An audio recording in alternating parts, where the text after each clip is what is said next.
Assalamualaikum warahmatullahi wabarakatuh. Saya Dr. Luciani Saputri. Hai, apa kabar? Sahabat sehat RSUD Dr. Sudirman. Sehat-sehat bukan? Pagi hari makan kelapa. Rasanya enak, bikin tertawa. Kita di sini telah berjumpa untuk Sudirman Podcast. Pagi hari ini, Kamis tanggal 5 Januari 2023, Sudirman Podcast berjudul Gigiku Sayang, Mari Disayang. Waduh, judulnya sangat-sangat penasaran nih sahabat sehat. Tidak tunggu lama-lama lagi, pagi ini kita kedatangan seorang narasumber sangat spesial, seorang spesialis dokter gigi konservasi, Dr. Desiarti Sartikasari. Assalamualaikum dokter. Waalaikumsalam. Selamat Dr. pagi Lucy. dokter. Pagi Dokter Lucy. Sehat? Alhamdulillah sehat. Mungkin bisa disapa? Iya, selamat pagi sahabat sehat RSDS. Assalamualaikum warahmatullahi wabarakatuh. Perkenalkan, nama saya Desiarti Sartikasari. Saya di RSUD Dr. Sudirman sebagai dokter spesialis konservasi. Dokter Desi. Sahabat sehat sangat ini nih pengen tahu dan penasaran. Dokter gigi spesialis konservasi atau endodonsi atau perawatan akar gigi ya dokter ya. Iya.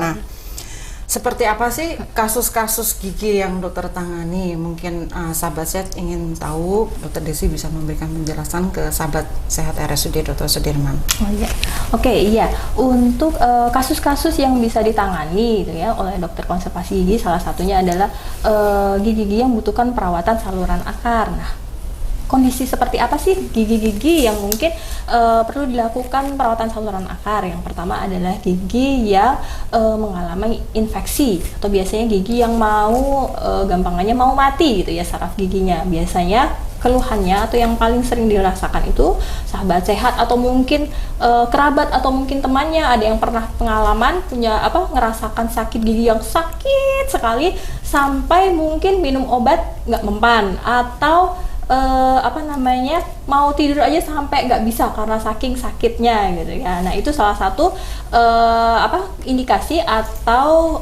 gigi yang memang memerlukan perawatan saluran akar atau biasanya kalau istilah medisnya pulpitis seperti itu ya. Kemudian yang kedua adalah gigi yang sudah mati, dalam artian sudah lama, biasanya lubangnya sudah besar sekali, mungkin dulu pernah ada riwayat sakit atau kadang pernah ada riwayat bengkak juga, jadi sudah nggak sensitif kalau umpamanya kena yang dingin atau yang panas atau yang atau yang manis gitu ya, itu sudah nggak ada rasa celeng atau sakit. Nah, itu biasanya juga membutuhkan perawatan saluran akar. Atau gigi yang dulu pernah dilakukan perawatan saluran akar tapi mungkin terjadi infeksi lagi sehingga harus dilakukan perawatan ulang. Nah, kemudian ada juga kondisi gigi yang umpamanya terjadi kecelakaan kemudian gigi itu copot gitu ya, dalam artian masih utuh ya, kemudian dilakukan fiksasi. Jadi gigi itu pada gigi yang masih utuh, kecelakaan yang copot itu bisa tetap dipertahankan sahabat sehat ya. Jadi mungkin kalau besok menemukan kasus seperti itu, giginya bisa tetap dipertahankan, dipasang kembali dengan syarat dan ketentuan berlaku gitu ya. Kemudian nanti dipagar atau difiksasi, gampangnya difiksasi supaya kencang lagi dan jadinya ya tujuannya biar nggak ompong seperti itu. Nah, itu kondisi gigi yang seperti itu biasanya harus dilakukan perawatan saluran akar karena saraf giginya juga sudah terputus, sudah mati seperti itu. Kemudian juga pada kasus tertentu dilihat gitu ya, ternyata lubangnya terlalu besar sehingga memerlukan restorasi atau tambalan yang butuh kekuatan sampai masuk ke dalam saluran akar. Jadi akhirnya kita lakukan perawatan saluran akar supaya gigi itu dapat dikembalikan sebagaimana fungsi dan bentuknya. Atau mungkin ada juga pada kasus tertentu itu biasanya itu riwayatnya pernah jatuh atau trauma atau mungkin juga lubang sehingga ketika dilakukan pemeriksaan ronsen ternyata di ujung akarnya itu membuka atau tidak menutup. Kalau umpamanya seandainya terjadinya pada masa pertumbuhan ujung akar itu tidak menutup karena terjadi trauma ataupun karena terjadi infeksi. Nah, itu juga bisa dilakukan. Tuh. Oh iya, terima kasih atas penjelasannya Dokter Desi. Berarti ini banyak sekali ya Dokter Desi ya, beberapa kasus atau masalah gigi nih ya, pulpit. Oh iya, saya tambahkan satu. Gimana Dokter? Biasanya juga ini pada kondisi tertentu mungkin untuk orang yang sudah sepuh yang punya riwayat penyakit mungkin diabetes atau mungkin jantung yang pada saat itu kondisinya tidak mungkin, saat ini giginya sudah ini ya tidak mungkin dilakukan pencabutan gigi, biasanya juga disarankan untuk melakukan perawatan. Jadi kondisinya nggak mungkin kan untuk dicabut, jadi ya dipertahankan semaksimal mungkin. Jadi dengan penyakit bawaan ya, diabetes, sakit gula atau jantung ya, hipertensi kasusnya ya. yang paling sering biasanya seperti itu. Tetap dipertahankan ya Iya. giginya. Nah, sahabat sehat, itu ada beberapa kasus tentang gigi yang sudah dijelaskan oleh Dokter Desi mengenai gigi yang bisa dipertahankan ya dokter ya. Bahkan dengan sakit bawaan atau diabetes, sakit jantung, hipertensi itu masih bisa dipertahankan ya Dokter Desi ya. Nah, gimana nih Dok perawatan gigi menurut dokter untuk secara konservasi atau perawatan akar nih? Ini perawatannya perawatan apa nih? Seperti gitu. apa? Seperti ya, apa gitu dokter? Ini ya. Iya, biar sahabat sehat tahu gitu ya gambaran. Sebenarnya kalau dilakukan perawatan saluran akar diapain sih giginya gitu ya. Ya kita pasti pingin gitu ya kalau umpamanya punya gigi ya dipakai semaksimal mungkin gitu. Karena paling enak itu ya makan pakai gigi asli ya. Iya bener dong, yang asli seperti itu. Meskipun ya pada kasus tertentu mungkin memang terpaksanya gigi memang harus dicabut seperti itu. Tapi bagaimanapun juga memang paling nyaman itu adalah memakai gigi yang asli, original ya. Gitu ya. Kalau sahabat sehat yang sudah pernah punya pengalaman bisa merasakan seperti itu ya.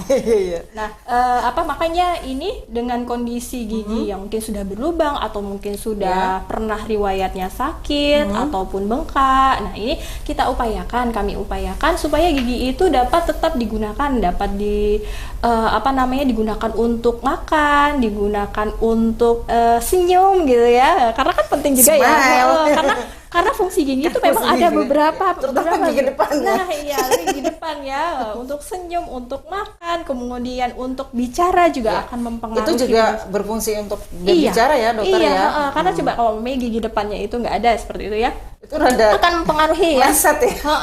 Ngomong R mungkin nggak terlalu jelas atau S-nya agak-agak terdengar berbeda gitu ya. Nah, itu jadi gimana prosesnya atau tahapannya itu seperti apa? Biasanya giginya itu kita lakukan ronsen, jadi difoto dulu gitu ya. Iya mirip selfie sih gitu ya, tapi giginya aja gitu ya. Giginya aja tuh sahabat sehat ya, bukan wajahnya. Mukanya nggak usah. Kalau saya nggak perlu mukanya, saya perlu giginya aja ya seperti itu. Jadi nanti dari ronsen itu nanti kita akan bisa mengevaluasi apakah memang benar-benar gigi ini masih bisa kita pertahankan atau tidak seperti itu. Nah, jadi memang biasanya step pertama yang dilakukan adalah meronsen gigi. Meronsen gigi dulu sahabat sehat ya. Iya, jadi biasa pasien yang datang itu biasanya saya kasih pengantar gitu ya. Kalau memang butuh tindakan ya ada tindakan. Kemudian step selanjutnya biasanya gigi yang datang itu kan gigi yang berlubang ya pada umumnya. Nah, itu nanti kita bersihkan dulu jaringan kariesnya yang hitam-hitamnya, kemudian mungkin ada coklat-coklat itu dibersihkan dulu. Nah, kemudian setelah itu gigi itu kan ada namanya saluran akar gitu ya. Saluran akar ya dokter ya. Nah, untuk gigi depan biasanya saluran akarnya satu. Kalau umpamanya gigi yang agak ke belakang-belakang, saluran akarnya biasanya akan lebih banyak. Lebih banyak ya dokter ya. Iya, kalau gigi geraham biasanya kadang 3, kadang 4 gitu kan. Ada juga pada kasus saluran ternyata ya, meskipun giginya satu gitu ya. Meskipun giginya satu, tapi ternyata saluran akarnya kalau untuk gigi geraham memang bisa banyak. Nah, kadang memang tidak terlihat juga di ronsen. Nah, itu kita kita cari itu satu-satu dulu saluran akarnya gitu yang ya. Mana? Ada berapa? Nah, kemudian kita ukur panjang dari saluran giginya atau akar giginya. Jadi kita pastikan bahwa perawatan kita nanti pembersihannya itu sampai ke mendekati saluran akar. Jadi benar-benar bersih, harapannya seperti itu. Nah, itu jadi sampai ke dalam-dalam iya, sekali ya, dokter, ya? Jadi biasanya nanti ada alat khusus apex locator yang biasanya kita gunakan untuk mengukur panjang dari saluran akar. Karena di satu gigi gitu ya, satu gigi saluran akar yang ada 3 itu panjangnya juga bisa beda-beda. Orang satu dengan yang lain juga pasti bisa beda-beda. Jadi beda-beda ya setiap orang. Setiap orang satu gigi aja bisa beda-beda belum gitu tentu kan. sama ya. Belum tentu sama untuk Tuh, satu gigi saluran sehat. akar. Jadi belum tentu sama. Jadi kalau sahabat sehat bertanya dengan temannya, kamu salurannya ada berapa? Beda sama yang bertanya ya. Seperti itu dokter ya. Berarti intinya gigi itu pertama kali harus dironsen dulu ya dokter ya. Biasanya nanti habis baru itu dibersihkan dulu. Dibersihkan bagian luar, kemudian nanti kita baru bersihkan bagian dalamnya. Kemudian nanti prosesnya ada obat yang kita masukkan untuk mensterilkan kondisi saluran akar. Nanti kalau sudah aman, maksudnya biasanya saya tanyakan ke pasiennya apakah ada keluhan, maksudnya setelah kunjungan terakhir sampai dengan kontrol apakah ada keluhan sakit atau mungkin buat makan masih kerasa sakit dokter kalau buat makan, atau kalau giginya gini-gini apa namanya sih, kalau gini-gini namanya apa gitu deh, kunyah gampangannya ya. Kalau kunyah itu masih sakit dokter ya, nah itu berarti masih ada peradangan atau infeksi di ujung akarnya. Jadi biasanya kita obatin lagi, jadi obatnya kita ganti.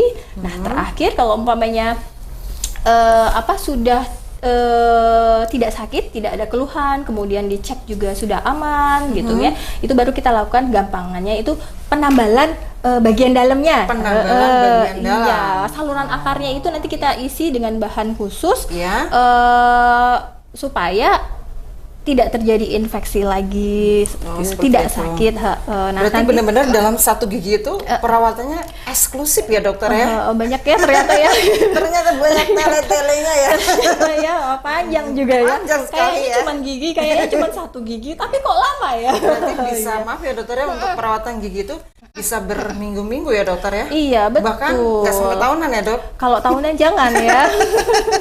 Jangan. Tahunan nanti pasiennya bosan. Ya, bosan ya. Nanti bosan. Berarti intinya benar-benar dirawat untuk sampai ke akar-akarnya ya dokter ya. Nanti terakhir kalau sudah benar-benar penambalan bagian akarnya sudah tidak ada keluhan, baru kita lakukan penambalan mahkota, maksudnya bagian atasnya, tambal permanen biasanya kita. Tambal permanen ya. Setelah sudah selesai semua berminggu-minggu biar bisa dipakai buat makan, kemudian bisa dipakai lagi buat senyum, nggak malu. Gitu ya dokter Desi. Nah ini untuk pelayanan di RSUD Dr. Sudirman nih untuk konservasi gigi itu apa ya dokter Desi, yang mungkin sahabat saya ingin tahu nanti kalau mau ngerawat gigi dengan dokter Desi itu tahu gitu loh apa yang harus dia rawat giginya. Mungkin dokter Desi bisa menjelaskan sedikit? Jadi untuk kasus-kasusnya berarti jadi mirip-mirip dengan yang tadi. Jadi umpamanya mungkin teman-teman ada yang pernah riwayat sakit giginya. Riwayat sakit berarti ya. Biasanya sih sering berapa gitu. hari atau berapa minggu terasa sakit? Jangan nunggu berminggu-minggu jangan ya. boleh berminggu ya. Segera saja. Segera mungkin ke karena dokter sakit Desi. gigi itu yang pernah rasain pasti tahu rasanya ya. Nggak nyaman banget gitu ya, sampai nggak bisa tidur gitu ya. Jadi segera aja. Gigi langsung ini ya, langsung segera ya. Meskipun ada lebih baik sakit hati daripada sakit hati apa gimana itu ya? Kalau saya sih lebih baik nggak sakit jangan sakit gigi gitu ya, karena sakit gigi nanti bikin sakit hati gitu kan, karena ada yang berisik-berisik, aduh jadi sakit ya dokter ya.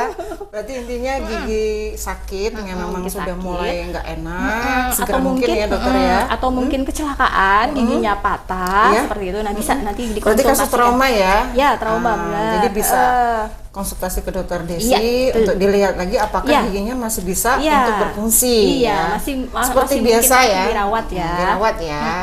Berarti gigi sakit, gigi trauma ya dok ya. Untuk pelayanan di RSUD Dr. Sudirman ya dokter ya. Nah ini dokter mau tanya nih, selain tadi saya tanya pelayanan, kapan sih kita harus ke dokter spesialis gigi konservasi? Ceritanya nih, aduh aku sakit gigi nih, terus ketemu dokter Desi tuh pada kapan gitu kita harus segera gitu. Oh, iya. Mungkin Dokter Desi bisa menjelaskan ke sahabat sehat RSUD Dr. Sudirman. Ya, ya sahabat sehat.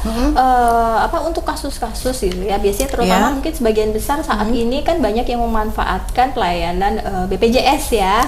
Untuk kasus-kasus ini nanti akan diseleksi oleh dokter vaskes primernya, apakah itu dokter gigi keluarga atau dokter gigi yang ada di puskesmas. Jadi nanti akan terseleksi nih, diseleksi apakah memang ini kasus-kasus yang bisa dilakukan di vaskes primer, di puskesmas ataupun dokter gigi keluarga, atau memang kasus-kasus yang memang harus dirujuk biasa seperti itu. Ini untuk untuk pasien yang menggunakan pelayanan BPJS. Tapi kalau umpamanya untuk umum monggo silakan langsung silakan dokter bisa ya.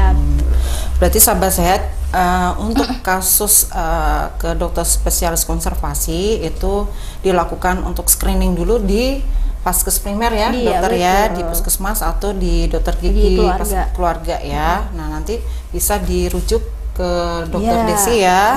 Nah, apakah ini giginya memang sudah sulit dirawat ya, seperti itu ya. Tapi kalau memang bisa dilakukan di dokter gigi, mungkin cukup di dokter gigi ya, dokter Desi ya, seperti itu. Nah, bedanya dokter gigi dengan dokter spesialis konservasi itu apa sih? Dokter Desi mungkin bisa menjelaskan, mungkin ke sahabat sehat pengen tahu kan sama-sama dokter gigi, kenapa harus dipilah-pilah ya?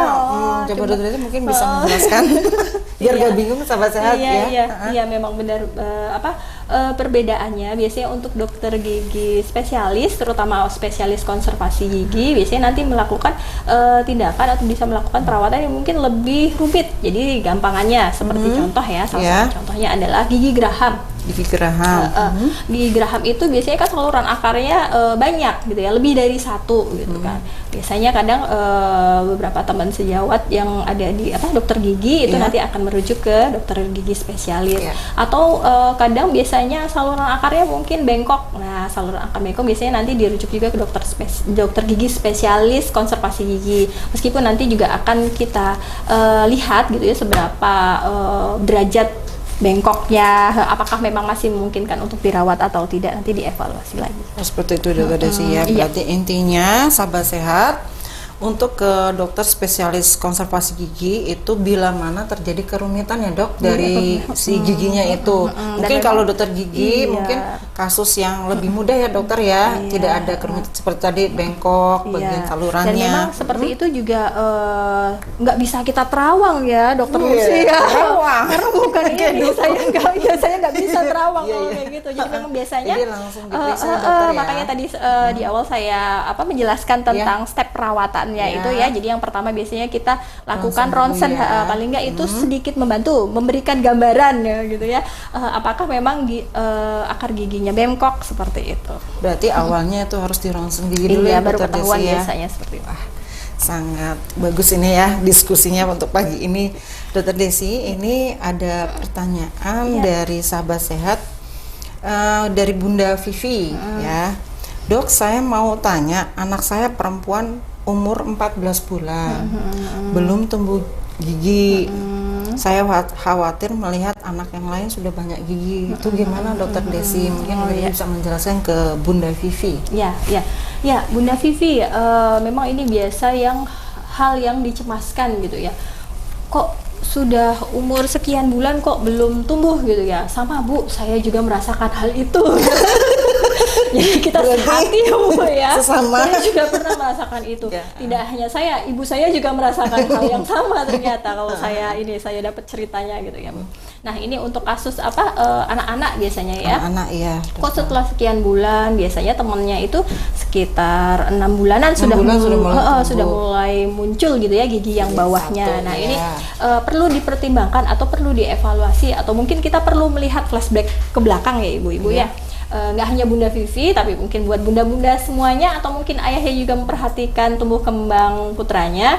Nah, ini dilihat dulu apakah orang tuanya memiliki riwayat tumbuh giginya itu juga terlambat. Betul. Nah, itu terjadi pada saya soalnya. Jadi curhat ya Bunda ya. Curhat sahabat-sahabatnya, iya. Jadi gitu. Ternyata itu menurut penelitian juga ada hubungannya juga gitu ya. Kalau seandainya orang tuanya tumbuhnya terlambat, bisa jadi meskipun tidak selalu gitu ya. Anaknya mungkin juga akan mengalami tumbuh gigi yang terlambat. Nah, dulu itu saya sampai satu tahunan juga, Bunda, giginya itu kata ibu saya belum tumbuh gitu, sampai ibu saya itu khawatir, waduh ini anak cewek punya gigi apa enggak kayak gitu. Jadi ini dari riwayat keluarga ya, orang tua terutama. Salah satu dari orang tua si bayi ya. Iya, nah itu itu sahabat gitu. sehat ya, terutama Bunda Vivi dan bunda-bunda yang lainnya, jangan khawatir. Mungkin ada beberapa riwayat ya, betul. dari kedua orang tuanya yang terlambat tumbuh gigi. Jadi memang itu masih dia anggap wajar ya, Dokter Desi ya, seperti itu ya, Bunda Vivi. Kemudian Mungkin yang kedua juga ada ini Dokter Lucy. Iya. Dilihat juga riwayat bayi ini lahirnya gimana? Apakah dia lahirnya itu prematur atau tidak? Kemudian berat badan ketika lahir gimana? Apakah termasuk dalam kategori yang BBLR di bawah 2,5? Nah, itu juga patut dipertimbangkan. Jadi mungkin bisa mengakibatkan tumbuhnya itu juga telat ya. Jadi dari riwayat dia melahirkan termasuk prematur ya, dan berat badan kurang dari 2,5 kilo ya. Itu atau juga kurang mungkin dari bisa 2.500 gram. jadi salah satu faktor gitu ya. Kemudian beberapa penyakit meskipun tidak semua ya, umpamanya seperti Down syndrome, penyakit-penyakit tertentu gitu, itu memang juga bisa berdampak kepada tumbuhnya gigi itu agak telat. Jadi Down syndrome itu adalah retardasi mental. Jadi kelainan kongenital pada saat kehamilan ya, Dokter ya. Jadi sama kromosom ya. Jadi kelainan dari kromosom bayi ya. Berarti selain dari riwayat orang tua, berarti bayi prematur atau kurang dari 2,5 kilo. Terus ketiga dari ada kelainan retardasi mental ya, intinya bila salah satunya. Jadi masalahnya di situ ya, Dokter Desi mungkin sudah jelas ya untuk Bunda Vivi. Sekarang atas nama Susiani, halo Dok, saya mau tanya. Anak saya usia sudah 7 tahun lebih, tetapi giginya susunya sama sekali belum ada yang copot. Nah, apakah itu masih wajar ya, Dok? Jadi usia 7 tahun gigi susu belum ada yang copot nih. Wajar nggak nih, Dokter Desi, kalau nggak ada yang copot? Umur 7 tahun ya, memang biasanya itu kisaran umur itu 6 tahun untuk gigi. 6 tahun itu biasanya sudah mulai ganti biasanya bawah juga, sama seperti ketika waktu bayi biasanya yang ganti pertama kali itu bawah dulu ya, Dokter ya. Tapi ini lazimnya. Tapi kalau seandainya kok bukan bawah dulu, Dok, tapi kok atas dulu seperti itu ya, nggak masalah, nggak ada masalah. Iya, nggak ada masalah. Maksudnya kemudian yang biasanya mungkin dikhawatirkan sama atau dirasakan sama bunda-bunda sekalian ini biasanya kok yang satu tumbuh yang satunya belum gitu ya, jadi nggak barengan. Nah, itu juga jangan terlalu dipermasalahkan seperti itu ya. Jangan hal-hal kecil dimasalahkan gitu ya. Biasanya emak-emak terlalu rempong. Rempong banget. Jadi apa-apa dirempongin. Itu kalau saya ditemuin kamar. Nah, kemudian ini nanti saya belum ini ya, maksudnya kalau dari pertanyaan tadi kan belum copot ya, tapi saya nggak ngerti apakah belum copot itu dalam artian gigi permanennya sudah tumbuh tetapi gigi susunya belum copot. Nah, ini kan juga bisa kasus yang berbeda gitu ya. Mungkin bisa konsultasi dulu dengan Dokter Desi di Poli ya. Jadi ini kalau maksud dari Susiani adalah usia 7 tahun itu belum copot gigi susunya. Kadang memang ini sih, Dokter ya, Dokter Lucy, maksudnya itu bukan patokan bahwa 6 tahun itu biasanya harus copot semua. Copot semua nanti nggak bisa makan, Dok. Iya. Jadi maksudnya memang biasanya ada kisaran waktu 6 sampai 7 tahun. Ya plus minus lah ya, ibu-ibu sekalian ya, bunda-bunda sekalian. Jangan nggak sabar ya. Iya, ditunggu aja. Kalau mami kira-kira sudah kok 8 tahun belum tumbuh juga. Nah, mungkin nanti bisa dikonsultasikan sama dokter gigi. Kalau perlu mungkin kadang pada kasus tertentu juga dokter giginya akan meminta agar orang tua untuk meronsenkan giginya, maksudnya ngecek apakah benar-benar ada benihnya atau tidak. Berarti dari pertanyaan Bu Susiani ini mungkin ya ditunggu ya 6 sampai 7 tahun bahwa gigi itu nggak selalu tepat waktu untuk copot ya. Sampai 8 tahun mungkin bisa konsultasi. Ini di sini kan sebenarnya tadi 7 tahun lebih ya, tapi kita juga belum tahu lebihnya lebih berapa bulan. Seperti itu ya, berarti sudah jelas. Ini dari Rahman Harun. Selamat pagi, Dokter. gigi geraham saya posisinya tumbuh dalam keadaan miring, Dok. Apakah bila dibiarkan bisa berbahaya? Apakah diharuskan operasi? Mohon penjelasannya, Dok. Ini kalau ini dibilang geraham ya. Iya, Gerahamnya geraham tuh nggak tahu bawah, nggak tahu atas ya. Posisinya belum tahu miring. Nah, ini berbahaya nggak nih, Dokter Desi? Ya, kalau seandainya siapa tadi namanya ya? Rahman Harun. Ya. Saudara Rahman atau Bapak Rahman atau Mas Rahman Ya. ya, kondisi gigi yang tumbuh miring biasanya memang kadang ada yang menimbulkan keluhan, Ya. kadang juga enggak gitu ya. Ya. Keluhan itu biasanya muncul kalau posisinya miring itu kan biasanya jadi membuat pipi itu kegigit-gigit. Seperti itu, Dokter ya. Jadi ya. kalau miring pipi terasa Biasanya, tergigit. biasanya ya. seperti itu. Akhirnya nanti giginya miring. giginya jelas. Yang digigit bukan daging ayam tapi pipis sendiri gitu ya. Aduh, serem sekali, Iya, Dokter nah makanya Desi. biasanya kadang seperti itu, kadang jadi muncul keluhan sariawan, Iya, biasanya seperti itu. Kalau seandainya memang sudah sering Sangat menimbulkan- mengganggu ya? iya, mengganggu, muncul keluhan, sering Ya, sakit, sebaiknya sebaiknya dicabut saja gitu. Betul. Tapi saya juga belum tahu nih ya, posisi gerahamnya geraham yang Atas sebelah apa mana ini bawah? saya belum tahu Kiri ya. apa Iya. kanannya? Maksudnya dalam artian gini, Dokter Lucy, Iya. gerahamnya itu apakah geraham bungsu Waduh. atau geraham yang di depan-depannya? Nah. Kakak-kakaknya berarti ya. Kakak-kakaknya. Kakak-kakaknya. Kalau geraham bungsu, kalau umpamanya kondisinya miring, biasanya Ya. sih kita sarankan untuk dicabut, apalagi kalau memang sering menimbulkan keluhan. Tapi kalau seandainya posisinya depan-depannya lagi, nah kalau kondisi miring berarti kan nanti pengunyahannya tidak maksimal ya, tidak pas nggak tuh atas sama gigi atasnya. Nah itu mungkin nanti akan dokter spesialis yang lainnya lagi yang akan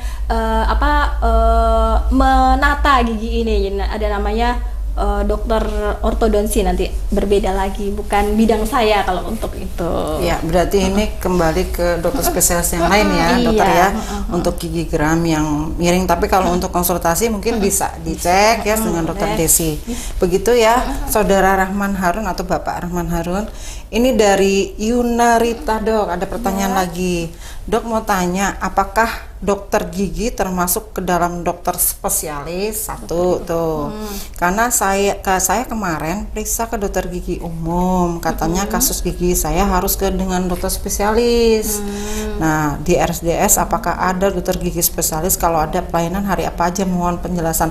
Jadi Yunarita ini menanyakan, dia tuh sakit gigi, ketemu dengan dokter gigi. Nah, terus karena mungkin kasusnya rumit ya atau sulit, nah ini diarahkan untuk ke dokter spesialis. Nah, ini cuman masalahnya ini giginya ini kerumitannya Ya, di apa mana? ya? Iya, benar. Ya, jadi intinya di situ dan Ya. dia mau tahu pelayanannya hari apa aja.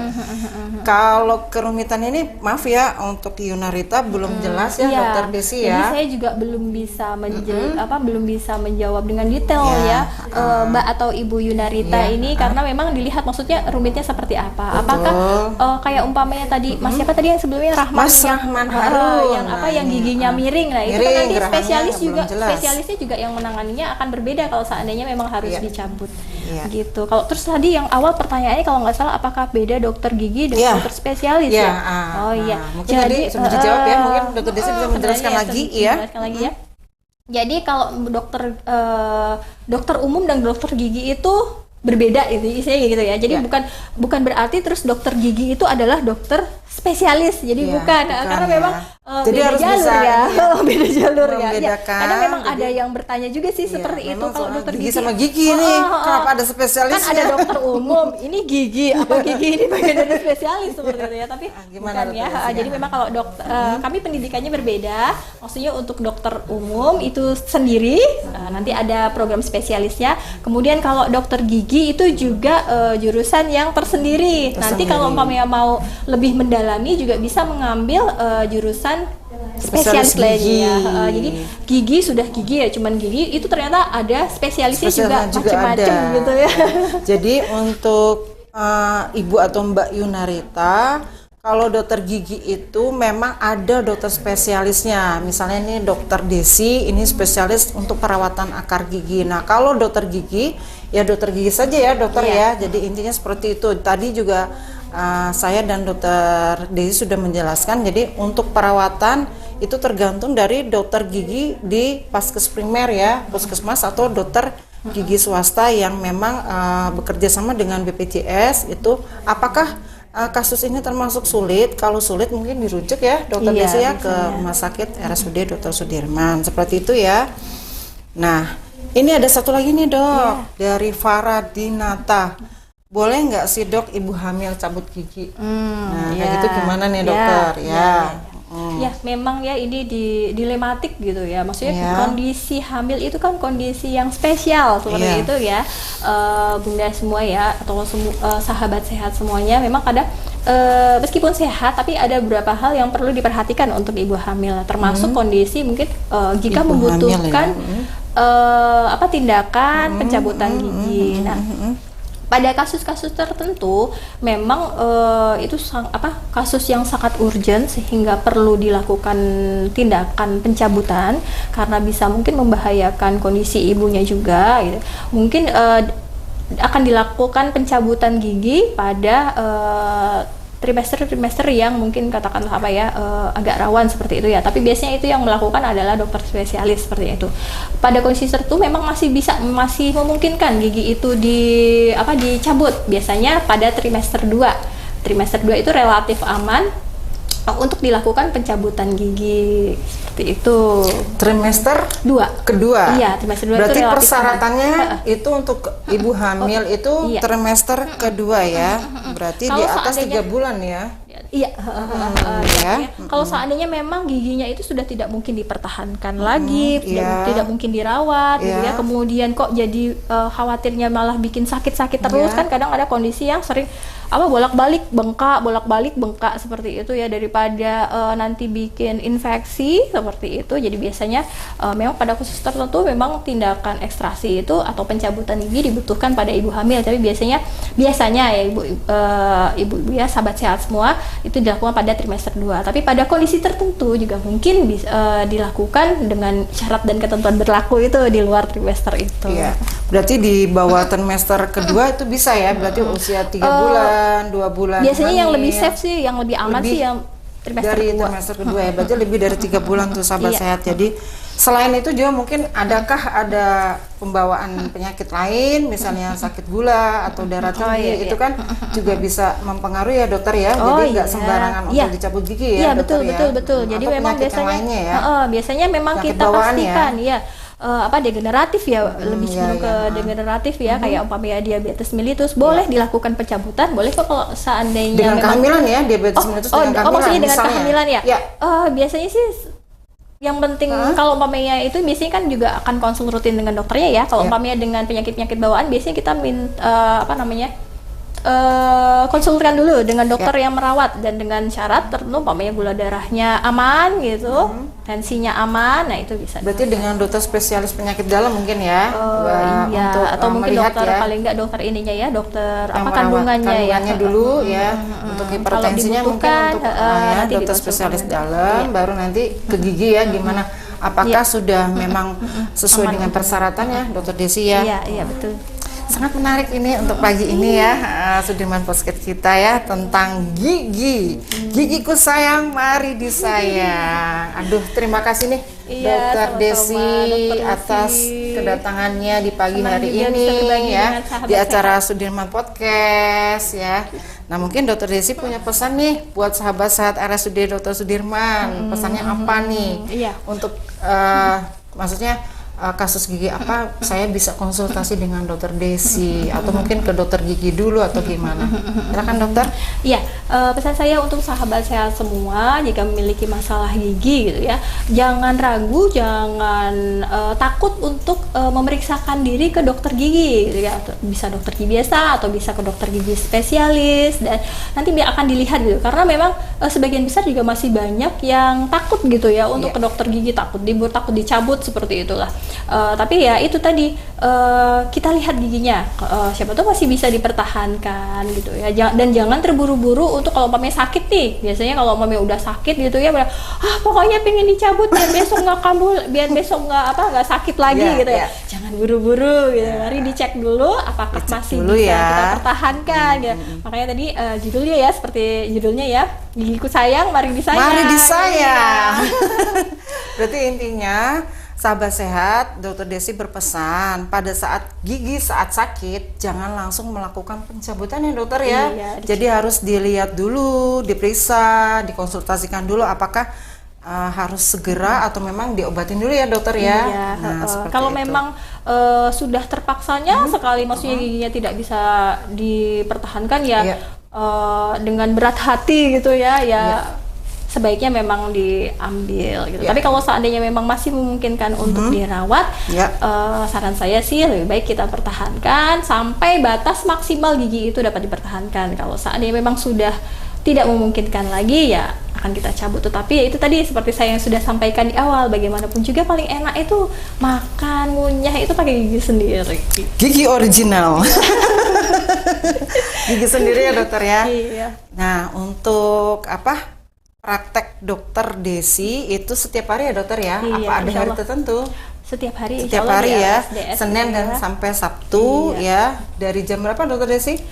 Jam 9 sampai biasanya kita Sampai menyelesaikan selesai ya, menyelesaikan sampai pasien yang selesai. sudah Jadi daftar. di RSUD Dr. Sudirman sudah melayani perawatan akar ke dokter gigi spesialis dari hari Senin sampai hari Sabtu, hari kerja dari jam 9 sampai dengan selesai ya, sahabat sehat RSUD Dr. Sudirman. Jadi bila mana kalau kalian mengalami keluhan sudah ke dokter gigi, mungkin kasusnya sangat sulit dilakukan tindakan di dokter gigi, bisa ke dokter Desi, spesialis konservasi atau perawatan akar gigi. Terima kasih dokter Desi untuk pagi ini nih dokter. Nah, sahabat sehat, bila mana sahabat sehat ingin mengetahui informasi lebih lanjut mengenai RSUD Dr. Sudirman, bisa melihat di websitenya, di YouTube, Facebook, supaya kalian tahu apa sih RSUD pelayanannya dan kalian bisa berobat ke sini. Jangan lupa ke klinik Dokter Desi. Jangan lupa subscribe, perlu Ya, nggak follow? ya, follow dong. Subscribe, follow ya, subscribe di YouTube ya, follow di Instagram, Facebook dan YouTube juga YouTube ya. RSDS apa ininya RSDS RSUD kemudian. Dr. Sudirman. Iya. Itu ya sahabat sehat, pagi ini mungkin nanti kita akan ketemu lagi ke Sudirman Podcast berikutnya. Wassalamualaikum warahmatullahi wabarakatuh.